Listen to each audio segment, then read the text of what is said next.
Hello guys, and welcome back to the channel. So now guys, a lot of you no doubt would have been following what has been going on in Uganda in recent months. Elections coming up, I think holding probably today, but what a journey it has been to the elections. Bobi Wine is the name that the Ugandans are pinning their hope on, but then of course when you look at what is going on in Uganda, you cannot, as a Nigerian, help but feel a sense of deja vu. So it is history repeating itself. This is something that is familiar to us as Africans. I'm not going to color the entirety of Africa because, of course, that would be doing a disservice to some of the countries that have advanced themselves, like Ethiopia, Rwanda, Ghana, etc. But there are certain countries, mine inclusive, and Uganda as well, that just continues to repeat the histories of the past. So now, Bobi Wine, his experiences are pretty much mirrors what has been going on in Nigeria, and you can supplant Museveni Sowore into Uganda and transmute Bobi Wine to Nigeria, and it's pretty much the same template. So the battle carries on, and it is the same protagonist. The same protagonists have the same history.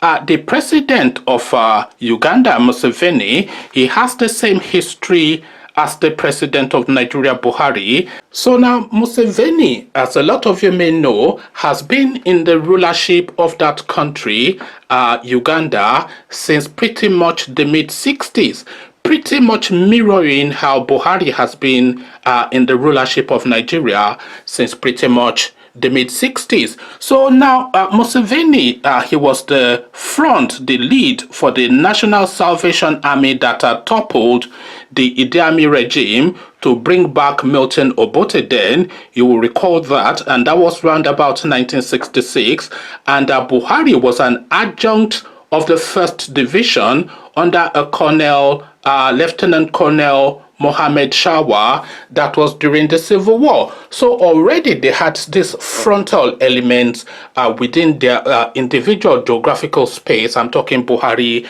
and Museveni. So Museveni went on to take the front seat for himself in 1986, and that is when he became the president of Uganda. And bear in mind that Ronald Reagan was the president of the United States at that time. So we're going that far back. Ronald Reagan was the president of the United States in 1986, and that was his first term as well as president, and Reagan served 2 terms. So Ronald Reagan was the president of the United States in 1986 when what is his name? Museveni first became the president of Uganda. And then after Ronald Reagan, we had George Bush Sr. for 1 term, so that's 4 years. And then after George Bush Sr., we had Bill Clinton, who served 2 terms, so that's 8 years. Bill Clinton was succeeded by George Bush Jr., who served 2 terms, so that's another 8 years. And then George Bush Jr. was succeeded by Barack Obama, who served another 8 years.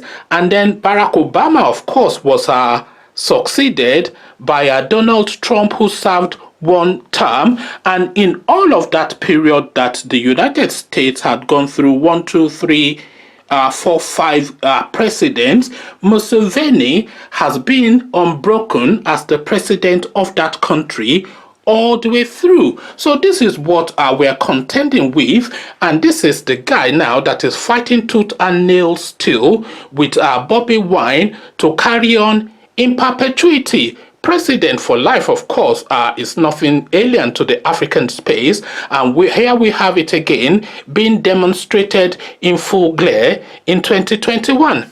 So now this guy now has been the president of Uganda for a good 35 years, but he's still insisting that the best ideas to propel Uganda forward belong to him, that he is still the person to shape the future of that country, bearing in mind that he is a 76-year-old man, and you can take that 76 years with a grain of salt and add at least 5 to 8 years to it, because of course we know all about the age of the African presidents. Malam Buhari will tell you that he's 78, but his juniors in secondary school, they've already celebrated their 80th year several years ago. So this is how it goes within the African space. But even if we're going by his book age, his record age, his recorded age of 76, he is now telling you that the future of Uganda is still very much his to shape, and that if he comes in again, by the way, he would then go well into his 80s. So he'll be an 80-year-old man or more by the time his next term expires. So this is the person that has been fighting tooth and nail to hold on to the reins in Uganda. But then, of course, in Nigeria, we fare no better. Buhari, as I said, president since 1983. His presidency was interrupted severally, but he came back in 2015 to carry on from where he stopped. And I say carry on from where he stopped, of course, because the tone and texture and policy direction and administration of governance that we're experiencing now under Buhari is no different from what it was in 1983. Draconian, excessive, know-it-all, even though you know nothing, an uneducated man insisting that he is the one with the best ideas. The same templates that made Babangida kick him out is the same thing that is still repeating. So of course his mind is so closed that he doesn't have the function to learn from the past. Ronald Reagan was also the president when Buhari first became president of Nigeria, but unlike Museveni, he actually came in during the first term of Ronald Reagan. Ronald Reagan, of course, served 2 terms. So repeat again, the same set, Reagan, then Reagan again. So 2 terms Reagan, and he had Bush 1 term, Clinton, but although he did not go through this whole years, so let's not recount all of that, but we've had all those interruptions and change of names in the United States since Buhari became president first time round, or head of state as it was, but he is still there. But all of these people are long and gone. I think George Bush Sr. is even dead now. So now Bobi Wine, he was born on the 12th of February 1982, which makes him 4 years old when what is his name, Museveni, was already president of Uganda. Sowore, the 16th, I think, of February 1971. So he was 12 years old when Buhari was already president. So now Sowore is a man knocking on the door of his 50th years on this planet, and at 50, whether you like it or not, no matter how many leather pants and biker jackets you're wearing, at 50 you're a middle-aged man. So this 12-year-old boy that was then when Buhari was president, now a middle-aged man now, with Buhari still president, now fighting to wrestle the country out of the hands of Buhari, because he is now of the thought that a new idea and a fresh impetus is needed in Nigeria. And a fresh impetus is needed in Nigeria, in Uganda, and in all of these sort of types of countries that we have all over Africa. A fresh impetus is needed because the impetus of contemporary times are so far removed from the impetus that was what obtained when these people had their relevance, that it is a complete retrogressive step and a real disservice, almost act against humanity even. It's an inhumane act for these people to continue to insist that they will hold on to the reins of power for the sole purpose of money and power, much to the detriment of countless of millions of people, 200 odd million in Nigeria at least. I don't know what the population in Uganda is, but it will be equally substantial, I am sure. This is the thing that repeats. You can go to every African country. You had Mugabe. He was president of Zimbabwe from 1980 to 2017 when he was kicked out. So a lot of you will be correcting me to say that no, he wasn't president from 1980, that he was actually prime minister in 1980, but it is much and much of the same. He was a prime minister of Zimbabwe from 1980 to 1987, and then subsequently transmuted to the president from 1987 till 2017, when he was forcefully removed from that post, wanting to now be a sitting president. And the treatment, by the way, that is going on in Uganda is something that is breaking new grounds, almost breaking new grounds, I should say, because no new grounds are being broken in terms of a despotic rulership within the African space. We've all seen the brutalities in Rwanda and Uganda itself and all over that sub-region, especially in the eastern and western regions, but then the North Africans also, in fact, the entirety of the African space, it has always been a basket case, but that basket case now continues now to repeat in the alarming treatments that we are seeing being meted out to the opposition in Uganda. They are all being rounded up and just being thrown into the gallows, and those are the lucky ones, because the unlucky ones are just outrightly killed.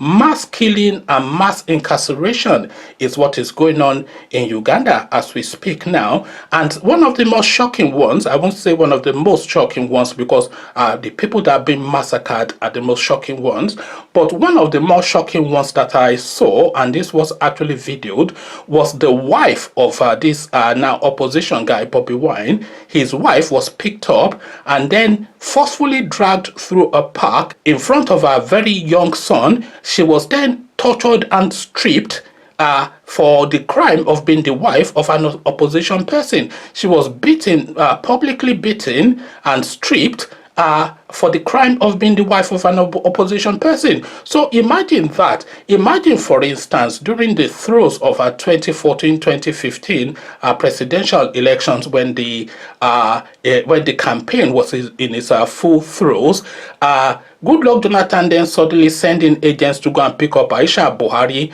and strip her naked in Eagle Square and flog her. Well, this is what is going on in Uganda. The barbarity of this despotic mindset is exactly what we need to. This is really where the fight is in Africa. So the final throes of these people is what we need now, because we cannot wait for them to either fade off or die off or whatever, because they have now. If you look at the years that these people have been in power, then you can see that the wait is that wait too long. This what is his name? This Museveni, he has been in power for a good I don't know how many years. So countless years, 35 years he has been in power. Buhari effectively 38 years. So Buhari effectively would by the time he finishes his tenure, would have been in power for a good 40 years and more. And if this guy now Museveni gets another term, then he is going to have been in that country as the president for 40 years thereabouts. So what thing is he doing in 40 years? What thing has he not been able to do in the 35 years that he has been there, that he needs another additional term to carry it out? And if he wasn't able to do it in that 35 years, what capacity has he now suddenly developed now to be able now to do these things now in the next term? And the next term, of course, we know is going to roll into the next term. And a lot of these things, by the way, that some of these people do, is that they have committed so many atrocities within their geographical space that the fear of a nemesis is what keeps them really in power. I'm speaking especially towards the Ugandan situation in this particular example. So a lot of atrocities has been committed, and if they have especially somebody like Bobby Wine come in, some revolutionary sort of like a Che Guevara, Fela Kuti sort of a character, if they have him come in, then all of the bodies will be dug out of the back gardens where they have been buried, and a day of reckoning will come forth. So that day of reckoning is one of the things that these people are fighting against, to want to stay in power in perpetuity. That plus the allure and the luster of power and money. Despotic African leaders is what we're discussing on this particular video. Come share thoughts. But before you come share those thoughts, click on the red subscribe button so it turns gray. The bell button notifies you every time I drop a new video. Click on like as well, because that helps with the YouTube algorithm. So now replace Sowore with Bobby Wine and transmute each other into each other's country, and the narrative remains the same. But what is the way out of this narrative is the question. Come give answers to these questions in the comment section. So I'll leave you here. Carry this conversation on with you in the comment section, but here I say peace.